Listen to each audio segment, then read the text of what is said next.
Chapter 5. Finally, some good news. Lieutenant Greer had reported that Specialist Armbruster had returned to base, seemingly unharmed, meaning that at least one of her scout patrol had survived. The eccentric warrior had point-blank refused to talk to anyone, and had set about rearming his hunter for redeployment. That had been about 30 minutes ago. There would be time to mourn Almeida and the others later, but they would be a step closer to forming a feasible plan to combating this civil uprising when they were back in a relatively secure environment. They would not be caught short again. Greer had also reported that he had gained communications with Central, and that they had ordered Colonel Rome to return to command at once, with all urgency and with the necessary escort. The remainder of the base was set to remain in situ and wait for further orders. Blake wasn't happy about losing some of her troops to escort the colonel back, but understood the necessity of having him be where he could do the most good. Rome had, of course, insisted that he and Major Trask would be fine. Besides, they had two of the finest war machines ever built to carry them through the city. But Blake, embracing her role as his advisor, had told him to shut up and stop being so stupid. The orders were to provide an escort, so provide an escort she would. Something big was happening, and Central was remaining frustratingly tight-lipped about it. They needed all the help they could get. Even now, Blake could see flashes in the distance, dull glows that gently lit up the sky, sometimes followed by a rumbling. Garbled fragments of messages had come through about the orbital guns being under attack, of them firing, and that alone was enough to send a chill up Blake's spine. She carefully watched the skies, saw no telltale signatures of super-heavy shells leaving the city. The anti-air batteries, however, were another story. They lit up the sky, puffs of light and smoke adding illumination to the dim rocket trails falling onto the city in the distance. Who's hitting us with rockets? Blake wondered. One of the other cities? Surely not. Then she had another thought. Maybe they aren't rockets. Eddie shuddered in sympathy, and she had to compensate to stop herself from falling over. She had to come to terms with the fact that the revolution, usually spoken of in jest, after all, how could that unwashed COVID rabble organise anything remotely threatening, may actually be occurring. She feared for the great leader. Blake had no frame of reference for this. Else, Rome had no frame of reference for a revolutionary war. She wanted the best information, and believed that it was proper for her troops to know what could be coming. Blake chewed her bottom lip as Eddie rounded a corner, and the base gates loomed, beckoning the platoon to enter. Against her better judgment, she transmitted on the squad net. "First squad, this is Eddie, over." "First squad, go ahead," came Kroenig's monotone response. "You fought in the last war, Sergeant Kroenig. How did it start?" "Ed, are you sure?" Rome started. He'd had the same reservations as her. Many officers believed it best to keep everything on a need-to-know basis. There was no sense in causing a collapse of morale by voicing unbaked theories and presumptions, but for once, Blake didn't agree. She decided to put faith into the intelligence of her troops. The broad strokes of the uprising were taught at the officer academy, but it was all propaganda, coloured as a mighty victory for the true loyalists, overthrowing their corrupt dictator to usher in a new age of prosperity. The minutiae of the individual chain of events were glossed over. Evidently, the establishment was paranoid of their officer cadre getting any bright ideas. "Yes, I'm sure," Blake responded bluntly. "We need to know what we're getting into here." "It happened much like this, boss, but the other way round. Army units started leaving their posts, and it was the civvies that rose up to try and stop us. The last leader was massively popular with the people." "But what did you do specifically? Where did you strike?" There was a long silence, and Blake could practically hear Kroenig's mind drawing parallels with recent events. "We jammed city radio on all frequencies to sow confusion. Our units had been given individual missions that required no greater overview. It had been in planning for years, and we could operate without comms." Kroenig sighed. "We then sabotaged the gate grid to allow ease of movement, as well as denying access to the enemy.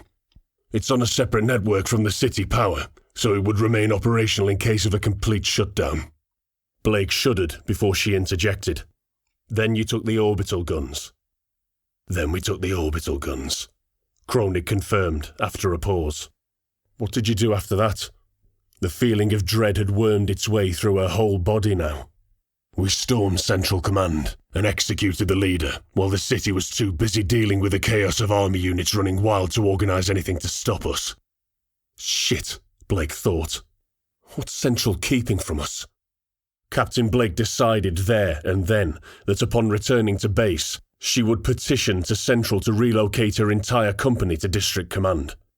It made no sense for every subunit to be an island, waiting to be picked off by the numerically superior separatists. She was willing to lose ground, if it meant being alive to retake it at a later date. Boss, Anna Morante said from up front. This isn't no riot that's got out of hand, is it? It wasn't phrased as a question. No, Corporal Morante, she replied.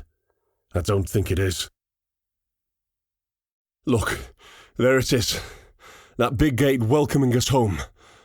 Kinny was chatting incessantly over a sub-channel. As soon as we get you back in, I'll get the ops room to get a doctor sent over. You'll be patched up in no time. He didn't believe a word of it. Bader had been dropping behind steadily. His Mog stumbled sluggishly behind the patrol and they had to keep stopping to allow him to catch up. Kinny cursed the system. There were no recovery vehicles at Sector 78. It had been deemed of such low importance that if they'd experienced breakdowns, they usually just left the mech in place with a guard overnight until a recovery wagon could be scrambled from District in the morning. That would not do right now. There was a man dying in there, and Kinny was waffling at him to keep him conscious. You still with me, brother? There was a long pause. Bader had opened the mic. He could hear him breathing, but he took a long time to talk back. I'm good off. You don't have to worry about me. There was a definite slur to his words now. I'm the one supposed to look after you, remember? We look after each other, he said, eyeing the back of Kronig's big Mog in distaste. We're soldiers. For now. The best Kinny could figure, they'd have to get a mechanic to cut him free from his Mongoose, then try and make him comfortable while they waited for a doctor. But the likelihood of that happening out in the sticks was minimal. Medical personnel were in short supply, and if the captain was to be believed, they were at the fringes of some major uprising. Kinny was half considering just jacking it all in right there, dropping from the patrol to go find his brother and join the right side. The only trouble was, if he did that, Bader would follow him and most certainly die. At least back at base they had drugs and basic medical training. The Corvids would probably just abandon him, providing he didn't die on the way there. No. For now he was stuck in the system. One that he had grown to dislike more and more over the events of the evening. Ops, this is Eddie. Get that gate open. We're on approach. Over. Blake crackled over the net. That damned interference had lessened, but it was still present, limiting their communications to short-range VHF radios. Roger, opening now, came the barely workable response. The heavily armoured gate shifted on oiled rollers and began to slide out of the way when a piercing squeal of feedback blasted across the radio. Ah, shit! Kinny exclaimed. The whole platoon had stopped dead, such was the impact of the noise. It felt like needles being forced into his ears, and Kinny hurriedly turned the volume down on his radio. Can anyone hear me? He sent over the net. Nothing. He switched to the command channel and tried again. Nothing. Kinny tried channel hopping, setting his radio to random frequencies, but it was all the same, a persistent screech that invaded the mind and made it hard to think. Then it cut out. Welcome, Brigador, said a voice with peculiar inflection. It was synthesized, utterly inhuman, sounding how Kinny would imagine a mech would speak if it had a mind of its own. What in the hell's is this? Great leader has died. Solo Nobre must fall. Here is your contract. The voice went on to detail the objectives of a corporation calling itself the SNC. The young private sat in silence, as it said the population should destroy vital infrastructure, disable the orbital guns and overrun military outposts. The contract was open to everyone, regardless of rank or social status. Kinny didn't even have to sign anything. Action alone would be enough to be granted generous compensation. Great Leader is dead. How is this possible? His mind reeled. The Great Leader was an immovable rock, regarded as practically a living saint by the older generations. He was rarely seen outside of Central. He spent all his time buttoned up in the most secure location on the planet, yet the corporation had got to him. It was happening, Kinny realized. It was really happening.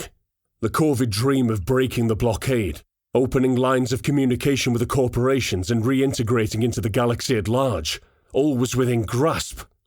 Kinny moved slowly back towards the city, taking a single step. Ulf, what's going on? Don't worry. It's okay, brother. Everything's okay, Kinny told his old friend.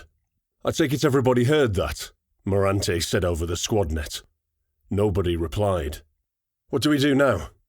Kinny was expecting Kronig to come growling across, telling them to carry on back to base and carry on as normal, to shut up and follow orders or whatever. But his not a Mog just stood there, immobile. It seemed even the officers were at a loss for words. Neither of them had spoken since the transmission ended. At least the interference had gone. Eddie, this is Ops. Did you hear that? Kinny recognized Lieutenant Greer's voice. There was a commotion. Major Trask was yelling in the background. Something about getting Rome to Central right now, and he was back on. Eddie, Ops, that's what I was telling you about before you left. The message on the bulletin boards. It's the same contract. Blake replied this time. Did it mention anything about the Great Leader before? A pause. No, that's new. We don't know what to make of it. Central isn't replying either way. Again, Major Trask acting delirious in the background.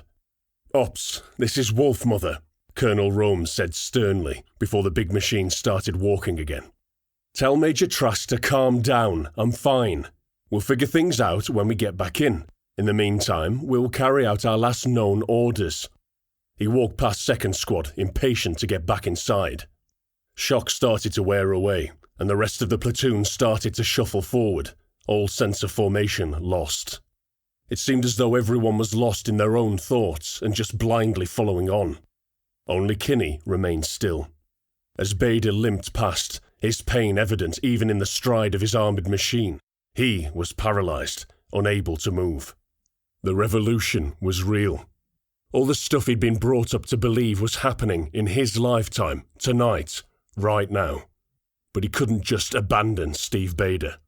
He watched Wolfmother pass the front gate up ahead, the stylized heads running up its flank armour now partially blackened and flaking away, and came to a decision.